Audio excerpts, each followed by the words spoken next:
Cumberland County Commissioners Finance meeting to order. Is there any public comment? Hearing none, we'll move on to the item, the Carlisle TIF District Plan. Whoever wants to begin. Quick overview.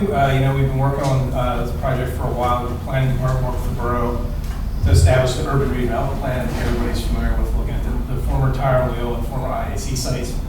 Project has been progressing along with environmental remediation and environmental studies, transportation studies. The concept of a TIF district came up to look at how we could potentially fund some public infrastructure projects moving ahead that are necessary for the projects to move forward.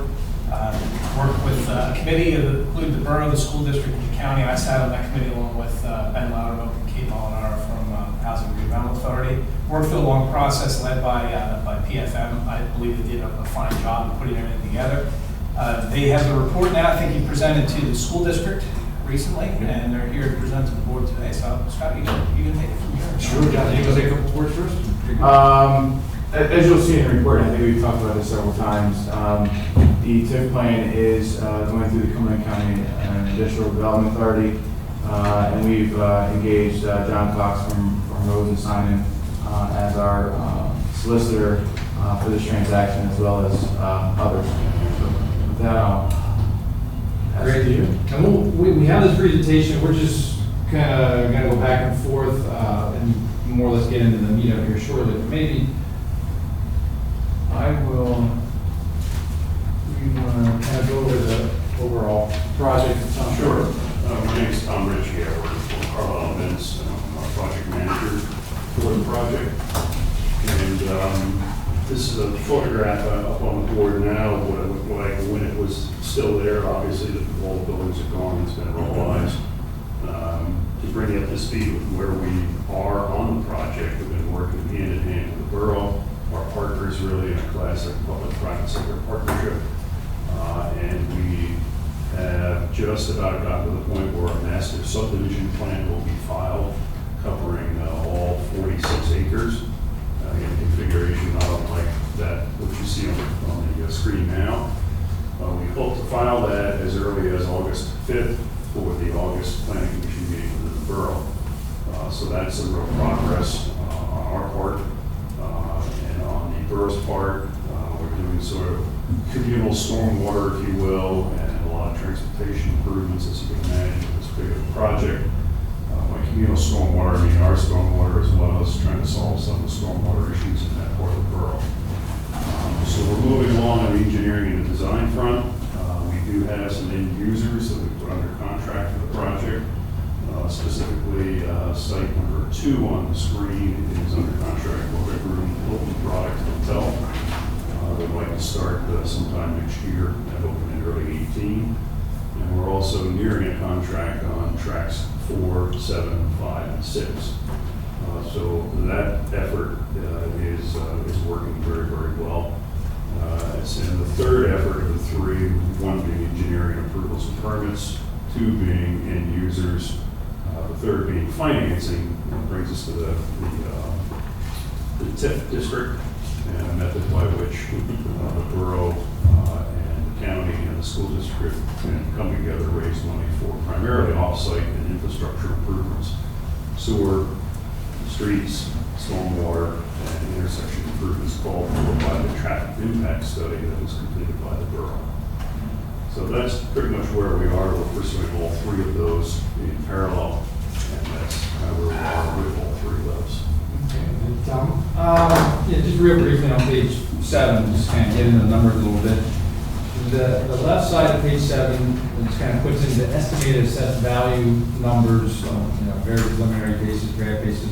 That Tom was just mentioning, we're looking at a full build out, potentially over $60 million worth of assessed value. Now that's going to be coming over a phased in period, over maybe an 8-year period or so, which is still being discussed as far as how that's actually going to come to fruition. But pretty substantial amount of assessed value to add to the county's tax rolls. On the right-hand side of this, we kind of the whole overall concept of the TIF. As far as right now, there is some assessed value to the parcels that we just went over, roughly $1.2 million. I think the county's probably getting a few $1,000s of that from its taxes. School district's obviously getting the bulk of it, when you compare the three taxing bodies. So we're starting out with that base of 1.2 million. The county is gonna continue to get the taxes from that base in column 2. That's not going to change. And so basically now the column 3 to the right, the projected assessed value, ultimately again over some phase-in period, we're going to get to that $61 million full build-out, hopefully, assuming this illustration of the various projects, and it's that increment, the far right-hand column, that we basically the TIF district is asking for the taxes to be deferred to the IDA to pay for the debt service. 100% of the taxes on the new assessed value for the next 20 years. And after the 20-year period, it all goes back to the county. So that's kind of the magnitude of the numbers we're looking at from the current base assessed value to what it's going to look like at full build out. So again, I think it's important, albeit it may not be a huge number, the county will continue to collect the taxes that it has been on the base value.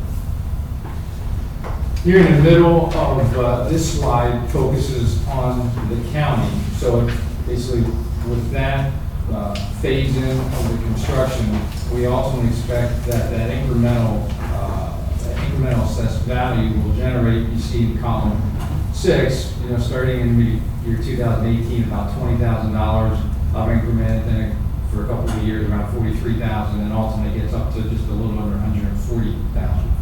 Those are the taxes that are being proposed to be deferred to the IDA to pay for the debt service.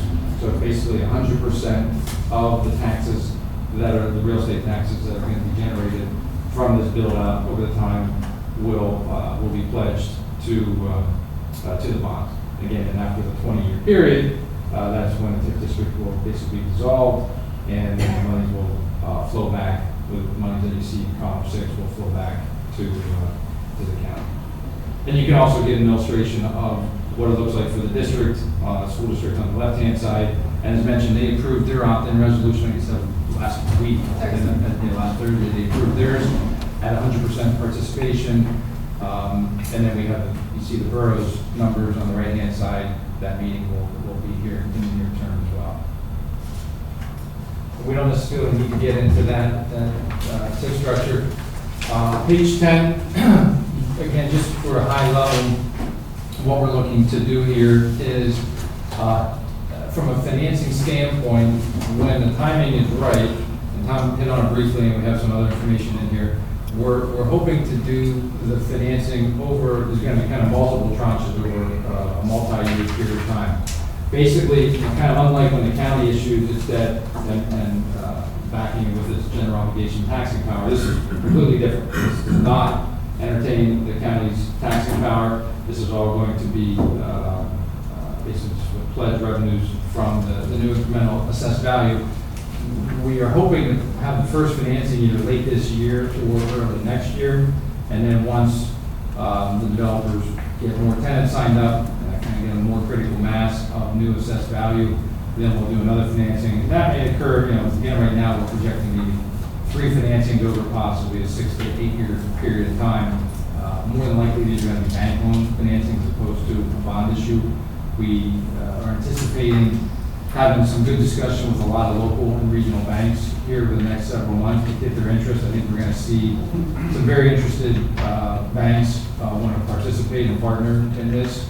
It's just kind of an overall good community project that's going to take involve a lot of interest. So we're excited for that. So we're going to be doing a lot of work here shortly to keep proceeding with that. I think the 4th bullet point down is very important. Again, as anticipated, the bonds or notes will not be secured by the full faith and credit pledge by the county. That's, again, extremely important here. And the point right above it, I think, is also important that we're assuming that 100% of the tax increment revenue generated from the project will basically be diverted to pay for the debt service on the notes. As far as the timing, kind of already hit on a lot of those key points. Again, unlike, which is very different from when the county issued debt, this one, again, we need to wait for certain things to happen. Kind of different leases and tenants sign up before we can go out and secure the financings that will be coming down the road. We have here on page 12, because we don't know yet what kind of, what amount of proceeds that the TIF is going to generate to make available for the project. A lot of that's going to be dictated by the interest rates that are received on the loan. And because we saw a little bit of time before we start securing the financing, we have 3 different scenarios on here where if the loans are able to be secured at a 3% interest rate or 5% interest rate or a 7% interest rate. Kind of takeaway with all that is the lower the interest rate that the TIF financing is able to secure, the more proceeds that are going to be available for the project. On who or what's creditworthiness is the interest rate going to be based on? Yeah, it's a great question. The creditworthiness is all going to be predicated upon the revenue stream generated from that incremental assessed value. So again, no taxing pledge from the county, the borough, or the school district. Again, unlike when a county issues debt, the note holders or the bond holders, they basically just want to make sure that you have the ability to raise taxes to cover the debt service if need be. The security for this kind of transaction, the banks or the investors, they're basically going to say, okay, if we have $1 of debt service that's owed, we, the investor, we're going to want to make sure that there's more than $1 coming in, that there's $1.25 or $1.10, so you kind of have that little bit of cushion and a little bit of margin, which is called a coverage ratio, which again is not something that the county ever contemplates just because it's a much different animal. So it's really going to be based on other security features such as a debt service reserve fund that the banks may require, or this coverage ratio, which we're going to be negotiating with the banks to make it ultimately beneficial to all parties and try to generate the most amount of proceeds by still keeping the transaction very prudent. And that's why the rates are higher than what you might get on your own financing. You know, I know we did one for you earlier this year, and you got a very, very low rate. But you guys are a natural AAA. It's a much stronger credit. I mean, this is still a strong credit, but you guys are like awesome, and this is good. Well, there's a lot of variables. Right. Yes. There's a lot of things that are difficult. Exactly. I mean, most times if we actually went out, kind of in that analogy of your own credit rating, you issued debt at a AAA. Many times, if we do get a credit rating for a TIF financing, you see that in maybe the high BBB category or the low A category. It's very hard to get one of those kind of transactions up to the AA or the AAA categories, given the revenue stream. And that's again why we think it's going to be very worthwhile to partner with some of the local banks. I think we're going to get a very good deal here. So we'll know more as time goes on that what these interest rates are going to look like and how much proceeds are going to be available. So throughout the committee process and as the whole planning has occurred, I guess we started this by fall of 2014 when we started, at least our part. I know others have been working on it for much longer, but we've always kind of been bouncing around different interest rate assumptions and other security features and what that's going to generate. Tom already mentioned a lot of stuff on page 13 as far as what the public improvements can be used for. Again, it's sort of laid out various items: stormwater enhancements, water and sewer upgrades, other 50th Street and infrastructure improvements. Are there significant stormwater issues in that area? In that part of the borough, there is one large main that actually has them underneath that site since we found it on a 1914 map. But it's overloaded, so whatever we can do to try and retain, because that whole site was 100% concrete. It just ripped it off. So whatever we can retain, hold in the head, and retain some of the neighborhood water, it's going to help things a lot.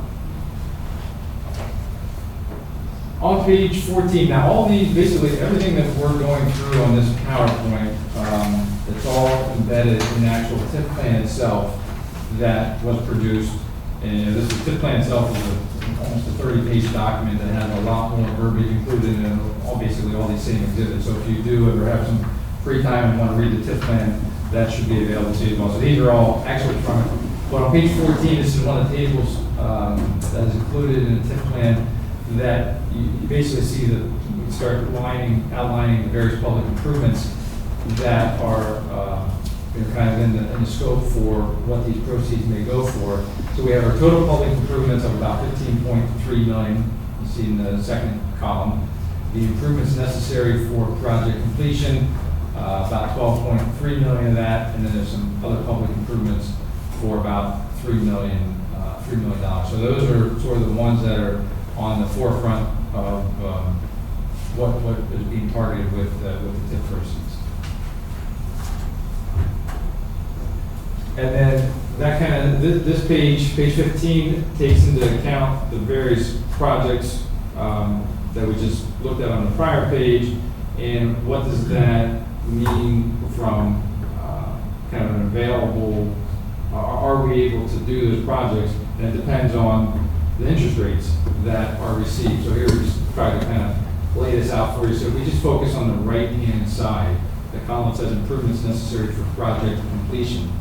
At the 3% interest rate scenario, which is the top section, that assumes that we can generate about 10.6 million, 10.7 million of proceeds.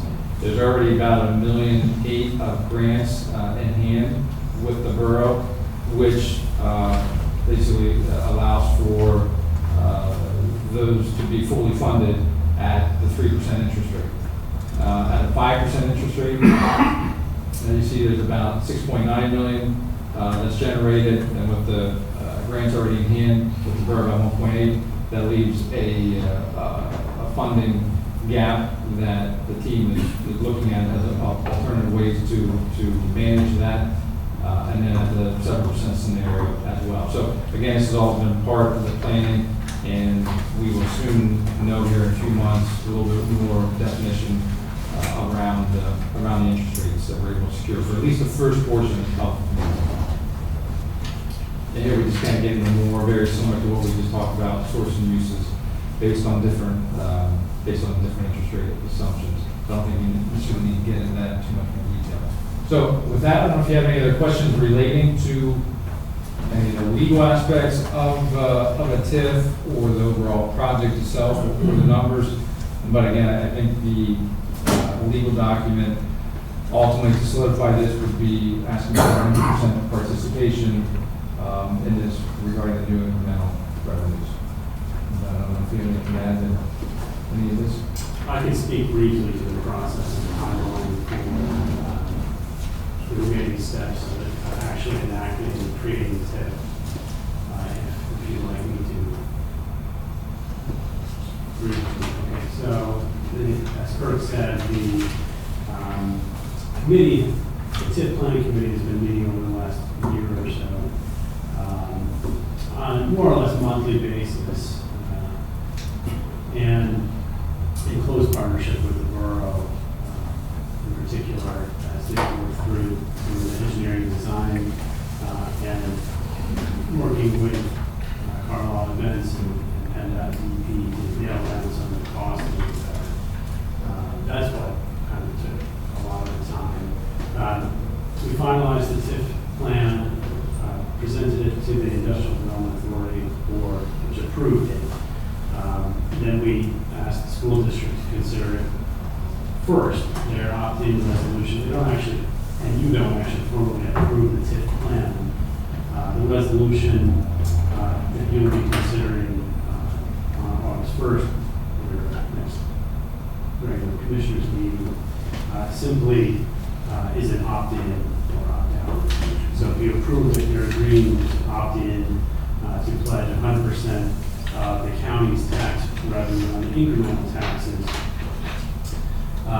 We thought it was important to start with the school district because they made up the largest portion of the millage, and really the project could not move forward without their participation. I think in this case it's important, both the county and the borough, all taxing bodies participate at that level for the project to move forward.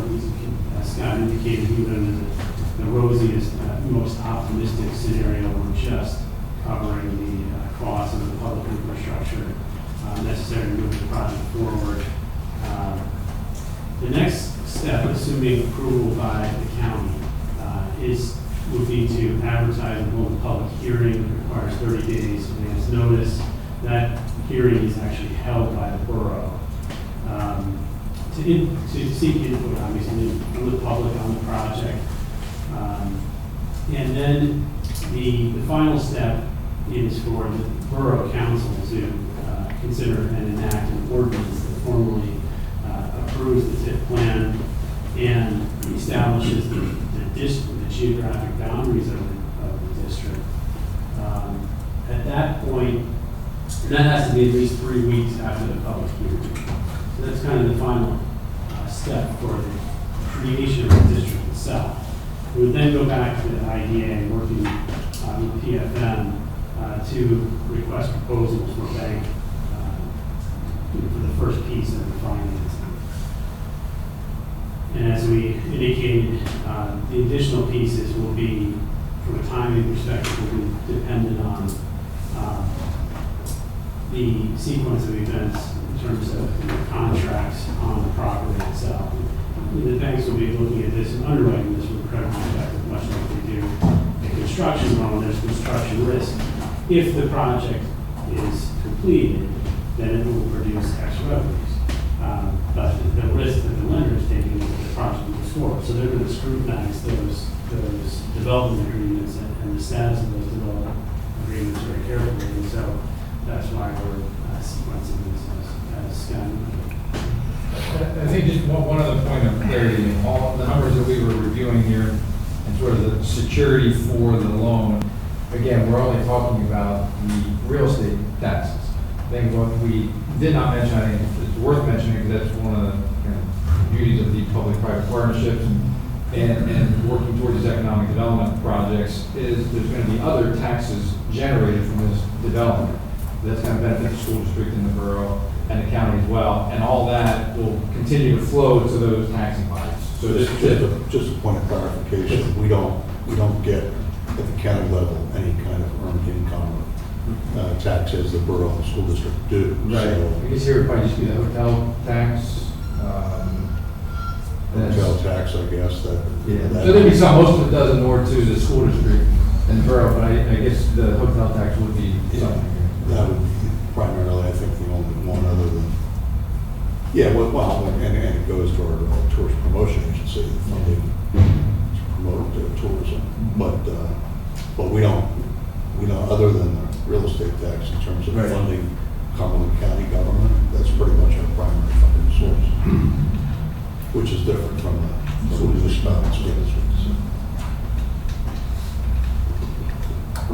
Any other questions with the project, the numbers, I timeline? have a bunch of questions, but I'll let my colleagues start if they have any. Gary, or Okay, John's briefed us a few times on TIF in the past, so this looks pretty much in line with what we discussed. If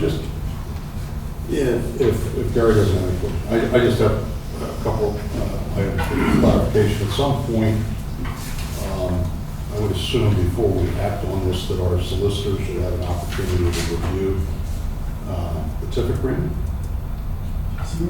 Yes, yeah, sent the resolution over, and John, I think I sent you Yeah, that. thank you for asking that, Commissioner Hertzler. I did provide an advanced draft of the resolution and the TIF agreement to the county solicitor, and he reviewed it and had some minor comments, which we have incorporated into the resolution that will be before you on the first. So that has been addressed. Okay. And in terms of the structure, bullet number 4 says it is anticipated that the bonds notes will not be secured by the full faith and credit pledged by Cumberland County. Is it just anticipated that the bonds notes will not be secured, or is it in fact they will not be secured by the full faith and credit of Cumberland County? Will not be. Will not be. All right, so in other words, anticipated in this paragraph. Yeah, I think we can safely say they will not be. Okay. I think, Commissioner Hertzler, that was a holdover word from the plan itself, which left the the possibility open that the taxing body may wish to provide credit enhancement to the project, especially if it would result in more efficient, more proceeds to the project. I don't think that was necessarily a argument towards the council. But based on such an already compelling need, to consider that. Correct. So in any event, our solicitor's comments, we should be receiving them prior to us being asked Yeah. to take action. Yeah, so, I leave it up to you in terms of timing, when the board wants to look at things.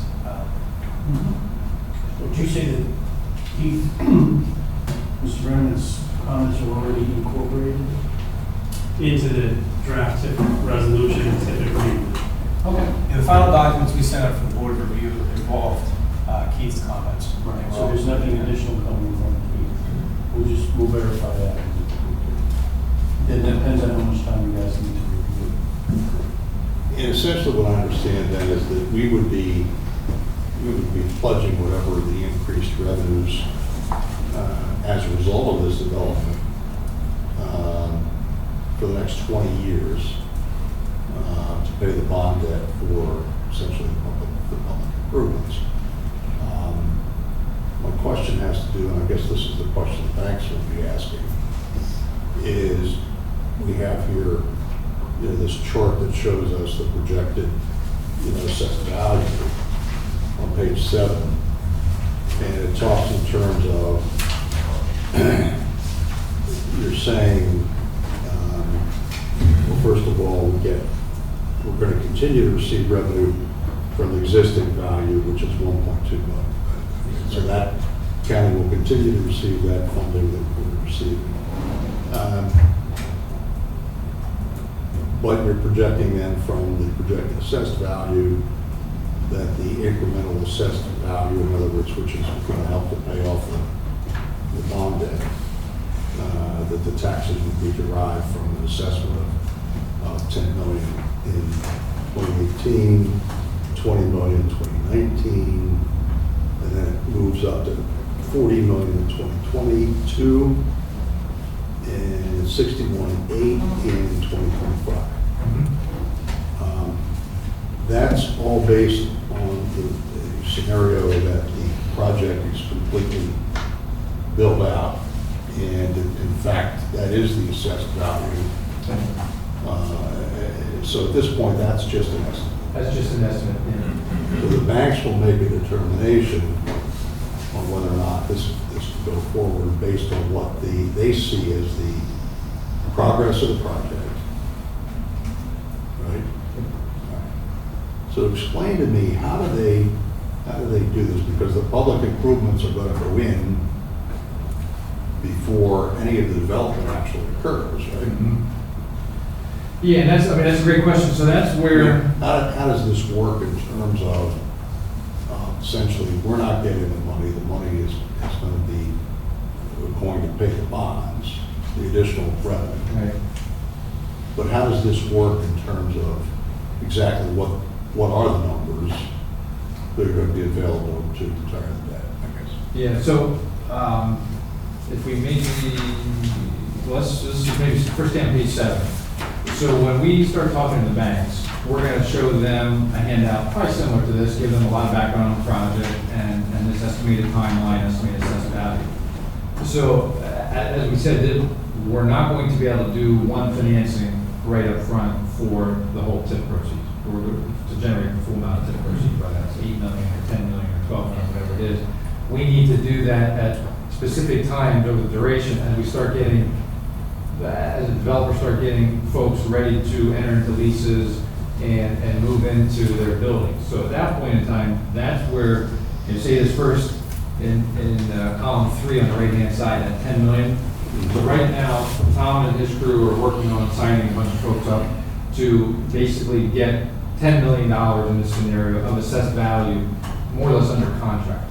So our first financing is going to be based off of that amount of assessed value. So that's where the banks are going to say, okay, we feel comfortable lending a few $1 million, maybe $3 million or so here in the very near term for this project, because we know there's tenants coming into these buildings, and the county assessment office is gonna soon have a $10 million assessment on these properties. So we know that the real estate revenues are gonna be generated from that for the next 20 years, so we feel comfortable with that. And then we're gonna generate those proceeds, we're all gonna step back, take a breath. Tom got a lot more work to do to sign up a bunch more tenants over a year, 2 or 3 year period of time. And then maybe once we get to, say, the $20 million or the $40 million critical mass, then we're gonna do another financing at that point and generate more proceeds. So it's gonna be, again, over time, as tenants come in. If I might, just another way to look at this would be, if you look at the assessed value, projected assessed value table on number 7, $10 million worth of hotel. And again, these assessed values came from the county assessor's office. That contract is under contract, 2 acres at a specified amount. They'd like to start building next year. The 2-story auto condos are actually 52 units, and that is about to go under contract as well. That would represent another $6 million in assessed value, future assessed value. The 2-story townhouse units, we're talking to 3 different people right now. That's about $13.3 million in potential assessed value. We hope to have that under contract within the next probably 90 to 120 days. And we're talking to a series of developers about the mid-rise, 92-unit mid-rise apartments, and that actually we've been able to plan that out to more like 110 units since this document was done. We also have 2 restaurants. One is under lease, the other is being negotiated. They represent about 11 to 12,000 square feet of the projected 18,000 square feet. So I think the first thing the banks are going to look at, like any typical construction loan, is how much of this have got sold to end users, and what's the quality of those end users, what's their credit worthiness, and what's their ability to perform. But if we can, you just add those numbers up, you're probably 2/3 of the way there, $60 million in assessed value at day one. But the public improvements, and that's what, so if you have those projects under contract. Correct. And that's your proof to the bank that, hey, this development's coming, it's for real. But the public improvements actually go in before the development. We are actually designing and permitting most of those public improvements right now with our own dollars and the borough with their dollars, so that when hopefully the TIF becomes a reality and we have a stack of bankable contracts, for lack of a better term, we can go into the first tranche of borrowing under the TIF to finance those improvements that have been designed and permitted in 16. We can start building in 17, and then start delivering parcels of ground. That's kind of the sequence. And these numbers that we're showing, we are assuming that you'll need capitalized interest on the first loan for 2 years. And capitalized interest is where you borrow a little bit of money to pay those first interest payments until the dollars actually start to flow, which I think is a little bit of that leap that you're having a hard time with. We're assuming that we're going to borrow a little bit of money to help us. Okay. The first step in that is the master subdivision plan, which goes in August for consideration of the borough.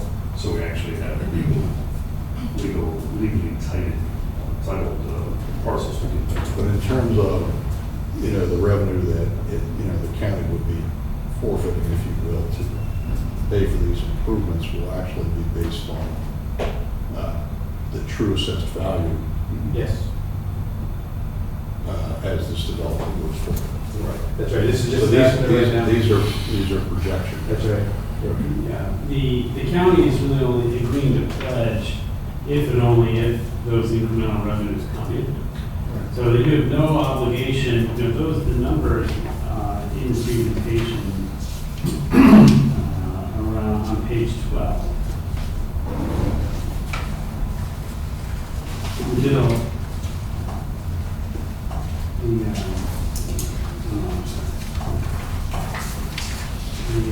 page 8. Page 8, the middle, shows the county projected. So these are hypothetical numbers based on educated estimates that we have at the time, working with the developer on what they expect to build, and then the county assessor's office on if if that is built, you know, the units, the square footages, et cetera, would generate a certain assessed value. And these numbers are also based on the final multipliers, the county's current millage assumes no increases in all three taxing bodies based on current millage. So if the millage goes up over the 20-year period at any time, based on, you know, assuming, you know, once the project is fully built, that would actually generate additional cash flows and would pay off the TIF bonds early. The other significant scenario here is if the project is built out as expected, you'll see on page 16 in the sources and uses, as Melissa was referring to, we have a debt service reserve fund, which we'll hopefully never have to dip into, over and above the capitalized interest. The capitalized interest, we know, we're planning will actually be used to pay interest on the debt, at least the initial series, until the incremental tax revenues start coming in. So those dollars will be used. But the debt service reserve fund, of course, we hope and the bank hopes that those will never have to be used. So if that's the case, then those will be applied to retire the debt. So there are a number of scenarios that could lead this TIF to be retired and terminated earlier than 20 years and restore the 100% of the incremental assessed value to the taxing bodies. But my initial point, Jim, was that the revenues that are projected on page 8 in the middle, the county's not actually agreeing to pay that amount regardless of whether it materializes. The county is agreeing to, in the TIF agreement, is to pay 100% of the incremental tax revenues that actually materialize. And the lender is assuming the risk, you know, that of performance and completion of the project. And I think that's important.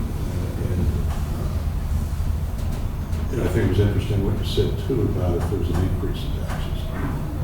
Of course, we assume no increases in tax. Well, so if there is over the next 20 years, all right, what you're saying is that the debt can be retired early. Is that what you're saying? And then we actually will receive revenues Earlier. New revenues from the properties. Instead of waiting for year 21, you might now start receiving them in year 18 or year 17. Well, and then the final thing that I didn't mention, in addition to the debt service reserve fund, there's substantial debt service coverage assumed at least in the 5% and 7% scenario. We're assuming a 125 cover. So we're building this So- financing plan to hopefully get the debt retired earlier, so you can get the tax advice and get the full amount of revenue. I'm in favor of not raising taxes over the next 20 years. I was wondering, were we seeing a sea change there, you know? Dana's in favor of that too. So if the debt service reserve fund is never used, and in addition to that, we have 25% cushion already built in, and assuming no increase in taxes. So there's, this is built conservatively. One question for, go ahead. Sorry. So it appears like it's also including our library village, but that's dedicated to the library. So are we dedicating the increase for the library also to this? Under the TIF statute, all real estate taxes. All ad valorem Okay. property taxes. So then that's a question we need to ask Keith, how that's gonna work, because we've already pledged that to the libraries. Are we gonna have to pay them the library portion and pay the It's just the library? incremental, it's the incremental. Yeah, Correct. that's still, it's the same question. Is 20 years the norm for a TIF? Yeah, it's the max end of the one. That's the max. Yeah. I've never heard one that long of a period. And the three taxing bodies, a TIF can proceed without all three, correct? Yes. All right, and you're asking for 100% pledge, but it doesn't have to be 100% pledge, correct? Correct. Okay. What you're asking simply, and I can't believe that the school district agreed to this, I guess they did, according to what you said. You're asking us to give up our tax revenues, this property, other than the face amount of 1.2 million assessed for the next 20 years. Is that a correct statement? With the increment. Yes, that, correct. All right. Not all of it, it's a phase-in. It's a phase, that's right. As illustrated in this example on page 8, column 6. That's just a phase-in of the new additional value. That's right. Of the property as it's upgraded. And it's based on no tax increases. But if there are tax increases, we'd actually be giving up more tax revenue for those 20 years. Or it could be retired earlier. Maybe if it's shorter, that way. It's like prepaid mortgage. That's right.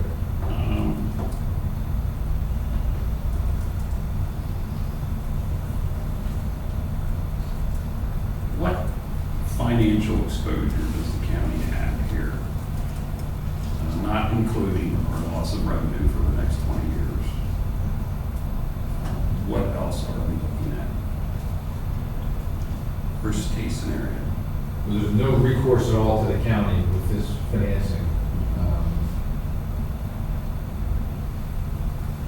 So yeah, as far as, what, besides what we're illustrating on page 8, the diversion of the incremental real estate taxes, no other liability to the county. Let me see. And I would, Just a variation of that, I think it's a variation, but let's say hypothetically let's say the country's in recession, there's a lag in leasing activity or whatever. You're gonna do 3 separate financings because you're building this in phases. So if there would be, say, a delay in proceeding with the financing for a phase, what impact does that have on the overall numbers? Beyond the obvious extension of the calendar? Yeah, it would really just be the extension, or the delay in doing the financing. That's why we cannot do these financings on speculation. I mean, we have to show the potential lenders kind of master plan, but that's why they're only gonna lend to what construction is kind of known at the time. So if we do hit a recession, hopefully we don't, and some of the contracts get put on hold for a little bit, we have to put the next financing on hold at that point. So each of the phases is essentially it's pay as you go. Each is self-sustained. That's right. So we're not gonna go back on one of the old. That's right. Okay. Yeah, bank's not gonna lend on speculation in today's environment. the 20-year clock begins with the issuance of the first piece. So by the time we get the third note, there might only be 10 years left. But the whole thing, the risk is in that you don't get the tenants. So if there's a recession, okay, so you're in phase 1, you get your tenants in phase 1. Then all of a sudden, the bottom falls out of the market.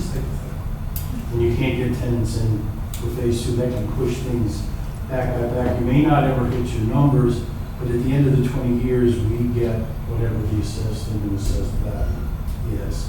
The real risk is that the tenants is what drives the value when they're trying to assess it. The real risk is the developers. Do you have anything you want to bring up, any concerns?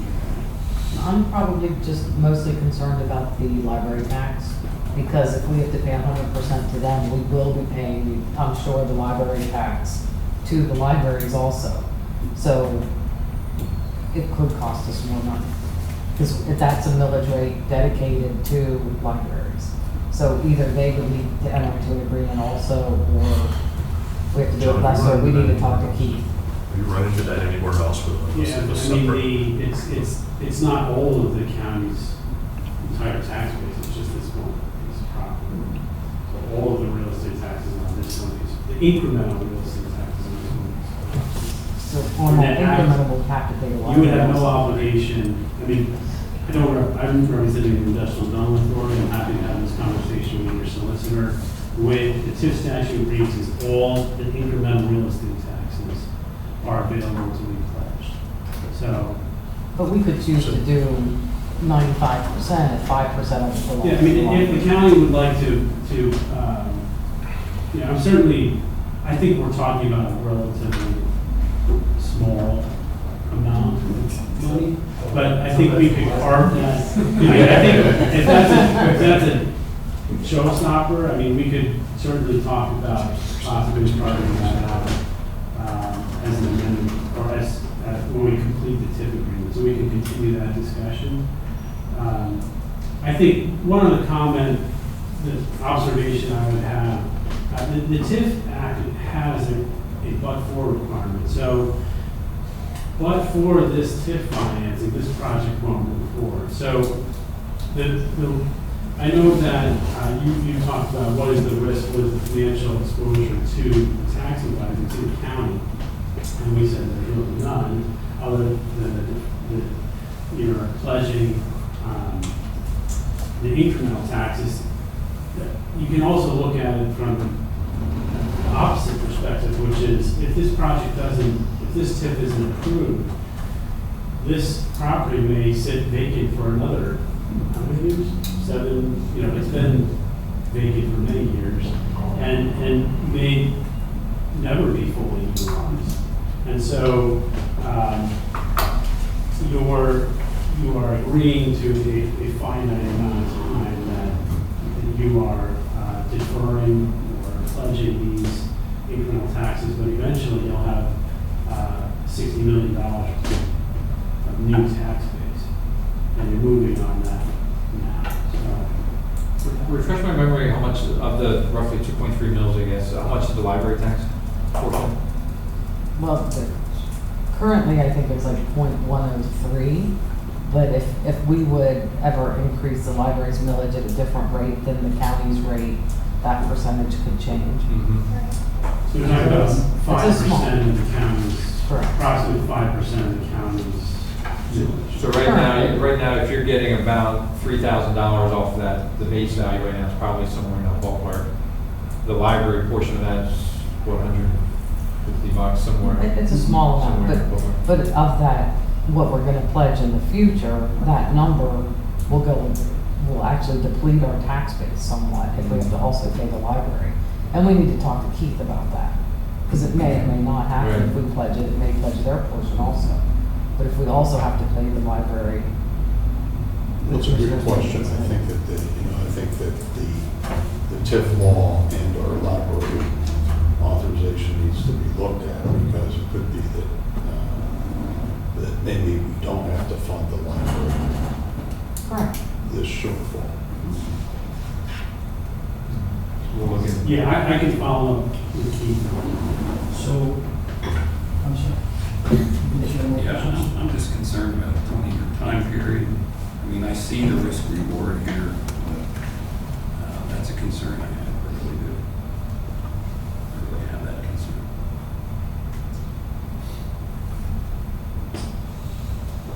You mentioned, Scott, that this is the norm. I believe, did you say it was the norm 20 years? Yeah, it's the max under the law, and it's also the financing that we've been involved in, typically the 20-year structures. Have we, in those instances where TIFs have been utilized in Pennsylvania, has there been any, like, in other words, have we reached the 20-year period anywhere in Pennsylvania where TIF has been used? Missouri County. Yeah, Their law just expired last year. Last year, yeah. And so the way theirs was set up, it's set up a little bit differently than the one here. We didn't work on this financing, but we're the county's financial advisor, so we kind of knew about it on the other side of the transaction. The way theirs was set up, they had like real bonds, we couldn't prepay early, and so money accumulated in the debt service fund, and then it was liquidated at the end of the time period and split between the municipalities. So the county got, what, just shy of $3 million? There's a couple $1 million. Yeah. They got a big chunk of change at the end, and now they get the increased millage. Yeah, so it was set up a little bit differently than this one was, but that's one that I know of right off. We the had bat. all the TIFs that we've worked on and paid up. We did the original. And that's why we're kind of building this financing plan on a conservative basis with those coverage ratios that allow for money to come back to defease debt earlier, so we can kind of manage that timeline and get it shorter. I mean, we'd like to see the full amount go back to the taxing bodies, all 3 taxing bodies sooner. So that's why we're structuring it that way. And that's part of why we're considering bank financing also. Bank financing typically has either it's prepayable anytime, or the period where you can't repay it is shorter, then A little more flexible. we would just have a little more flexibility typically. Kirk, I have questions for you. You talk about the incremental value of the property per se. What happens, and again, there's always risk. You know, if these projects don't, if they have to stop, you know, before they're completed, it becomes a blight area. But assuming that things go, what happens to the value of the areas adjacent to these projects? I mean, from a planning perspective, I think they go up. I think you see an increase in value. I think already you can see increased value in some of the homes that are out there of what was in front of them before, what's going to be in front of them in the future. I think you're seeing a neighborhood that we see increased property values, and as a whole, it's a good catalyst for other development. And Carlisle Borough as a whole, it's a great project. So the end result of that is you actually, even though you're deferring on this property, the additional plus up, you're going to be getting, garnering additional value from the neighborhood. Now conversely, based on that logic, if this were to stay as a vacant lot, essentially a contributing to blight potentially, you could, I would imagine, also see values go down. Or certainly not go up. We're already starting to see activity in and around these sites. We financed a few of them. So you're starting to see investors who want to be in and around the sites because they only see upward potential. That's it. It's a good location. Was there a tip that I read somewhere that was rejected recently by South Middleton Township? Yeah, we were looking What was at, the reason? well, they never rejected it because we never took it to them.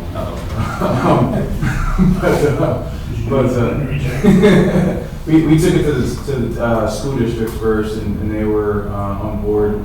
The township had heartburn because they currently do not collect any real estate tax, and so they were concerned with the implications that may have if, in any event, they may ever have to start to collect a township real estate tax. That was, we made a preliminary presentation on the project and requested participation in the formation of the TIP committee. We started with the school district. Right. Part of it.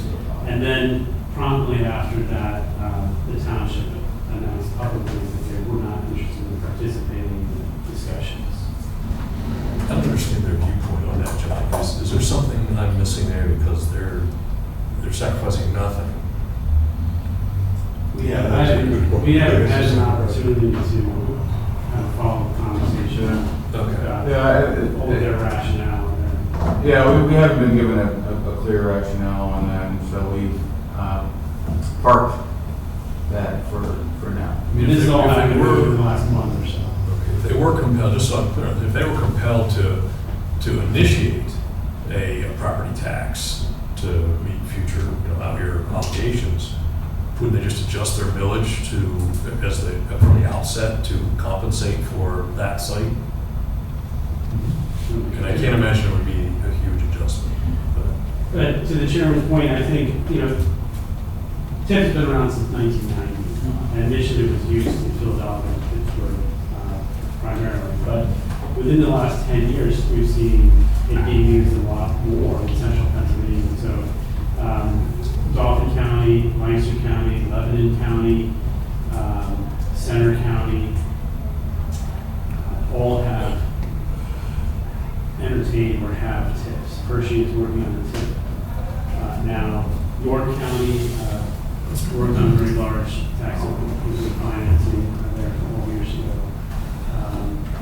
So they have approved 2 TIFs. They also approved a TIF for the Manchester or West Manchester Mall. We were not involved with it. I am aware of that. So it is a tool that's being used in central Pennsylvania. Are they typically used on a redevelopment site such as this versus, say, a greenfield development site? Not necessarily. Typically, I'd say yes. They can be used for more greenfield sites, but almost without exception, all the TIFs we've worked on, the proceeds are still, the taxing bodies have said we want the proceeds to be used for public infrastructure. So for the utilities and transportation, primarily infrastructure needed to move a project forward, that may be on more of a, a lot of times those greenfield sites are sites that have been zoned for industrial, commercial activity, that have been, that are ideally situated, in the transportation corridor or something, that just have extraordinary infrastructure requirements in order to move them forward. And so that is a scenario where TIF has been used for more of a greenfield site. And we've done a few of those in the Lehigh Valley where they were greenfield sites, but they needed major improvements to Route 78 interchanges and things like that to make it go $15, $20 million or so. I just want to, I think it does bear reiterating, this is a redevelopment project Yes. in our county seat, and it's an area that's just. More to the point, it's a brownfield. Right. It's Yeah, an it's industrial nice. site, and just in my 35 years of real estate development, having 46 acres in an urban setting like this, an opportunity to go from the bottom up and recreate a significant component of the community just doesn't happen very often. I just want to confirm, make sure I heard correctly. The school district has already passed a resolution. Correct. Last Thursday. So just to get into the process here, is the plan to bring this before the board of commissioners on Monday for approval? Is that the plan? We requested that it be on the agenda for the commissioners' consideration. On Monday. On Monday. Could we, I think there's this question about the library stuff. We need to table. Well, the resolution authorizes the final terms of the agreement to be negotiated by the solicitor and the officers of. Yeah, but I think the commissioners need a chance to at least hear what the baseline stuff is. And I don't know that if pushing this off 2 weeks, is that going to, if that were necessary, is that crucial? No, I think that would be fine. 2 weeks. I would just note, observation of fact, that if the commissioners wanted to entertain a change in the participation level, that could cause a significant delay in extension of the timeline for the process. It's an iterative process, and that's the reason why we have a planning committee. We have to take the revised plans back to the IDA board. We probably have to give the school district an opportunity to revisit it.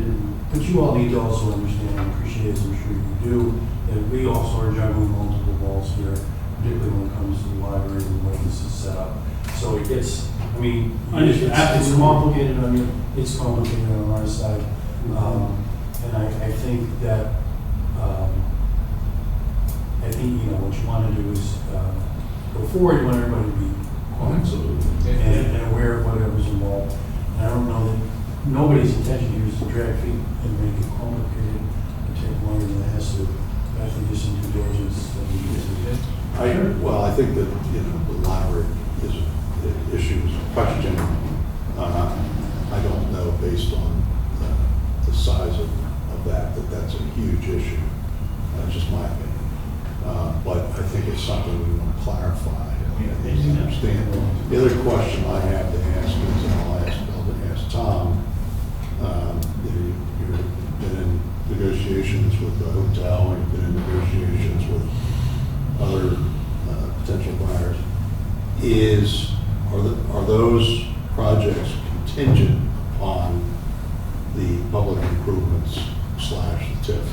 Yes, our intention is to put through this site, streets A, B, C, and D, which since 1919 terminated the industrial site, and put in all the utilities and master subdivision plan, and deliver parcels that are upgraded to those end users. So in other words, the Hilton product that we're talking about locating there, that would not move forward without this tip, or would it? A lot of projects like this basically, if they see the funding source in place and they see the construction starting on the streets, they'll take delivery of their parcel and begin their year-long construction of their facility, knowing full well that the money's there and the permits and approvals are there to put the streets in and the infrastructure in. So it's a little. So greater it's than that. it's not as though Hilton would move forward without knowing that the streets and the public. Would you build a hotel? Well, no, but this is it. Or This you is, get cars? No, it's a This- chicken and egg chicken thing, and it Well, always happens in the development but business. this is important, and I think it was the reason for the whole TIF legislation to begin with, is that the intent here was to spur development where development would not occur. And so, in other words, so the municipalities, the school district, county in this case, were giving up increased revenue as a result of that development for a period of time, but there wouldn't be any increased revenue if it weren't for this kind of.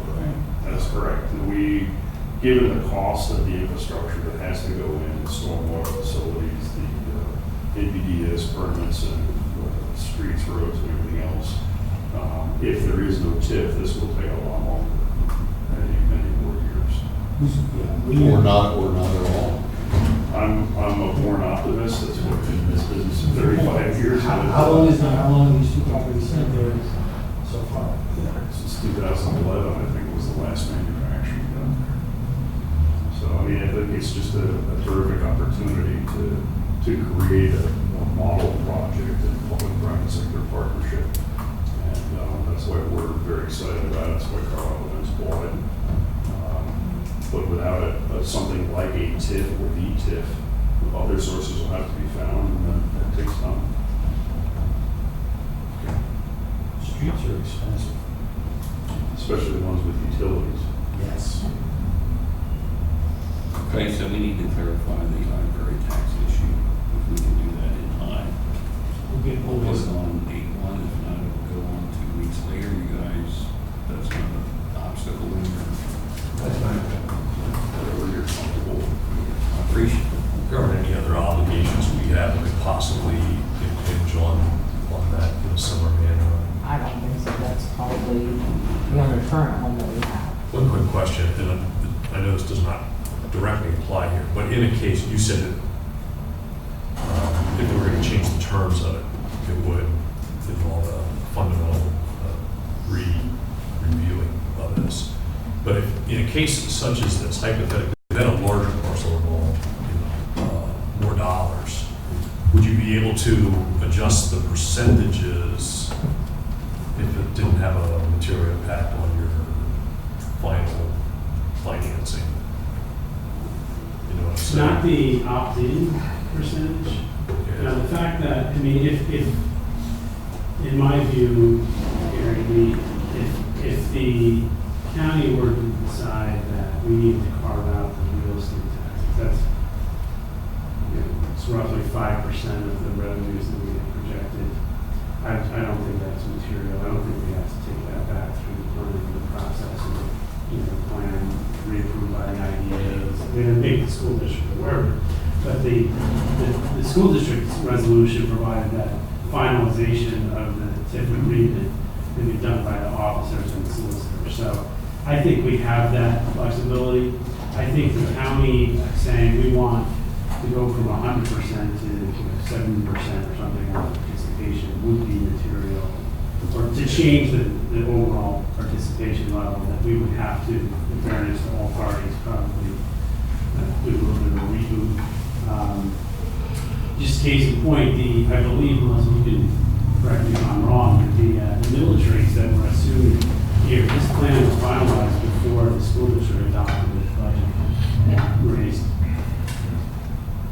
its millage rate. So they're already more conservative in that regard. So a change in 5%, carving out the county's library taxes, I'm not. Yeah, I'm just looking at down the road, potentially other projects where you might run into this or other obligations. Is there that ability to tweak the percentages agreed to on the back end? so that everybody's made whole that way, but it's just you're approving a different schedule. See, you can amend a TIF plan, but you can amend how it will impact the financing documents. And I see at that point, the authority would have to get the consent of the lender. Yeah, I'm actually talking about doing it up front. Oh, before the, Yeah. yeah, I mean, as part of the TIF planning process, that's part of the, the participation percentage, part of the negotiation. It's just we would agree to a different schedule than, say, the other partners. Yes, absolutely. That is possible. Okay, just to tie that, just one thing, thanks. Gary, that's a good question, because I was just thinking through it on other projects that we've brought before the board as it relates to Alerta and the tax abatement. It'd be interesting to see how that played out. We can give you some of those parcels to see. So you would have a similar situation where you're abating the county taxes some percentage, and how did that impact the library? Yeah, Lerda is kind of the same way. He's actually buying sets the rate. The rate. One may participate. And we have it on this site already. There's Alerta, there's currently Alerta on this site.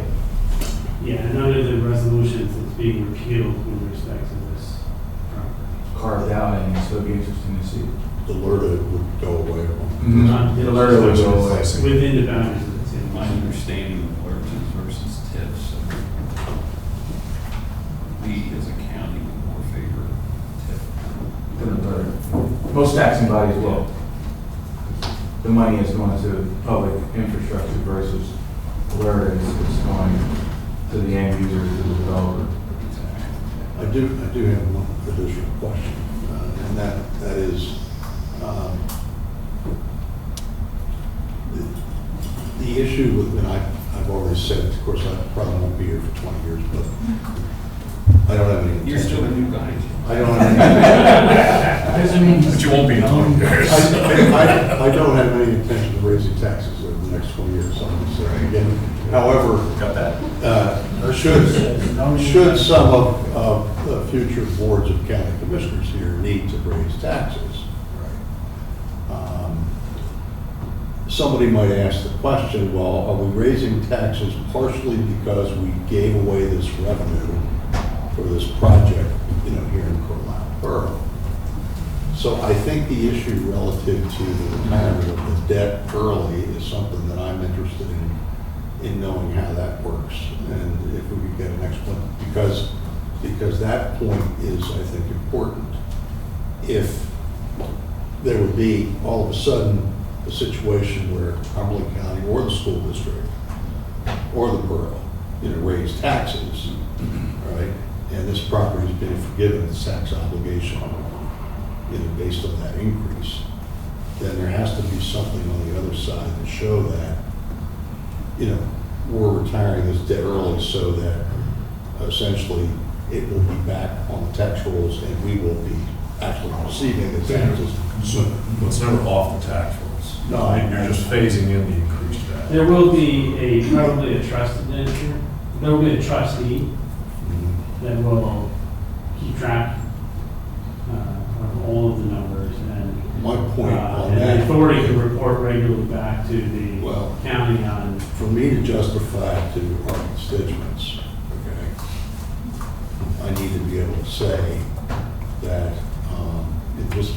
if we have to raise taxes for whatever reason, and it won't be me, but if we have to raise taxes for whatever reason, all right, it doesn't seem fair if, essentially, because these projections are based on current tax rates, it doesn't seem fair that the county's taxpayers would be obligated to pay an increased cost based on this. But I think money is certainly fungible. The worst, $138,000 is based on current millage is so if you have a budget, increase in expenses, $140,000, I guess you could say it's attributable in part. But there's also the but for this. You wouldn't have seen those taxes if the project hadn't. I wouldn't see the project, you wouldn't see the problem is Right. you can never prove it wouldn't have been somebody else coming in eventually that way. And you'll never be able to prove it, but I think it's a pretty Hard to prove it negative. exact. So, To your point though, I think what you're really getting at is if we raise taxes and we give you more money for this project, Yeah. you know, if more Then- money goes there, it will pay down principal, it will make it shorter, and it will mean you'll ultimately pay less interest over time also. So it doesn't just save you the additional money that flows in there and pays off the principal, it actually saves principal and interest. It's the same as paying $500 extra on the mortgage. Yeah. Right, yeah. Yeah, this, unlike bonds, this works a lot more like a mortgage. Yeah, well, I doubt very much that whatever board that would decide to raise taxes again, they wouldn't do it because of this. Right. And that's the point I'm trying to make, Right. is that if there's a need for a tax increase, whether it be at the school district, the county, or the municipality, that, you know, this forgiveness, if you will, of the tax obligation for this new development, right, essentially is the taxpayers will benefit because it will be paid off earlier. It will be paid off earlier and there will be less principal and interest, yeah. So Zach from the Sentinel is writing it down right now. Ursula considering costs and benefits of tax increase. He's probably tuned in, we got this live. That's right, I pledge that I'll raise the taxes for 20 years. Yeah. Is there any other questions? Anything else you guys want to share? I really appreciate your time and answering questions. I know me personally, I'm not 100% certain of all the mechanics of it. You guys have answered a lot of questions today. Is there any other business to come in front of the board? Hearing none, is there a motion to adjourn? moved. To adjourn.